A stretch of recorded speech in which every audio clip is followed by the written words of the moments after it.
भारत देश ऐसा देश है, ऐसी महान भूमि जहाँ के संत ऋषि महापुरुष ऐसे ऐसे कर्म किए हैं, ऐसी ऐसी दिव्य उन्होंने चमत्कार दिखाए हैं और ऐसी उनकी शक्तियाँ थी जिन शक्तियों के आगे देवतागण भी डरते थे। एक मांडव्य ब्राह्मण यशस्वी थे।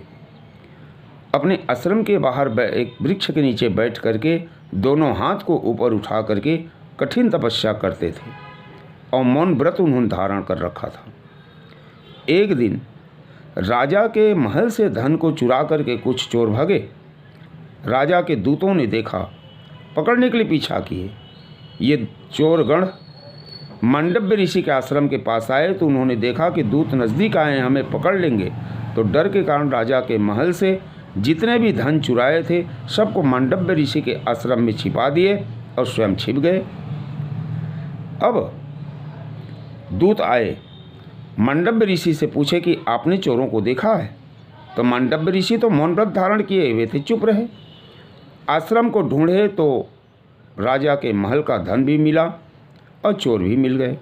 तो चोरों के साथ में मांडव्य ऋषि को पकड़ करके ले करके चले गए राजा के पास। वहाँ पर मांडव्य ऋषि को सूली पर चढ़ाया गया।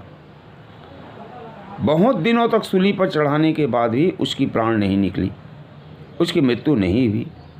राजा ने विचार किया, क्या बात है, इतने दिनों तक इनको सूली पर चढ़ाने के बाद भी इसकी मृत्यु नहीं हुई, निश्चित ही कोई न कोई यह दिव्य पुरुष है। उसके पास आए और हाथ करके सूली से उनको नीचे उतरवाए और हाथ जोड़कर कहने लगे, मुझसे अपराध हुआ है, आप मुझे क्षमा कर दें। मैंने इन दूतों के कहने से आपको ही चोर समझ करके सूली पर चढ़ा दिया। तो मांडव्य ऋषि ने कहा, राजन, तुमको तो मैं तुम्हारा अपराध तो मैं क्षमा कर दूंगा, लेकिन मैं राजा से पूछूंगा, मैं यमराज से पूछूंगा कि मेरा कौन सा अपराध था जिसके कारण मुझे सूली पर चढ़ाया गया। चले गए यमलोक में और यमलोक में जाकर के यमराज से धर्मराज से कहने लगे कि मेरा ऐसा कौन सा अपराध था जिसके कारण मुझे सूली पर चढ़ाया गया। धर्मराज डरने लगे, बहाना बनाया कि आप जब 12 वर्ष के थे तो एक पतिंगे को आपने कांटे से चुभाया था, इसी अपराध के कारण आपको सूली पर चढ़ना पड़ा।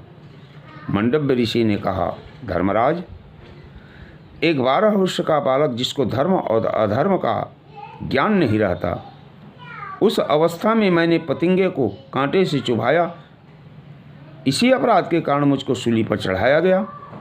जाओ, मैं तुमको श्राप देता हूँ कि तुमने मुझे शूद्र की तरह विचार रख करके सूली पर चढ़ाने का अपराध किया है, इसलिए तुम शूद्र की योनि में जन्म लो। और यह व्यवस्था भी करता हूँ कि आज के बाद 14 वर्ष तक अगर कोई पाप करे तो उस पाप का फल उसको भोगना ना पड़े। यह फैसला, यह स्थापना, यह व्यवस्था मैं करता हूँ।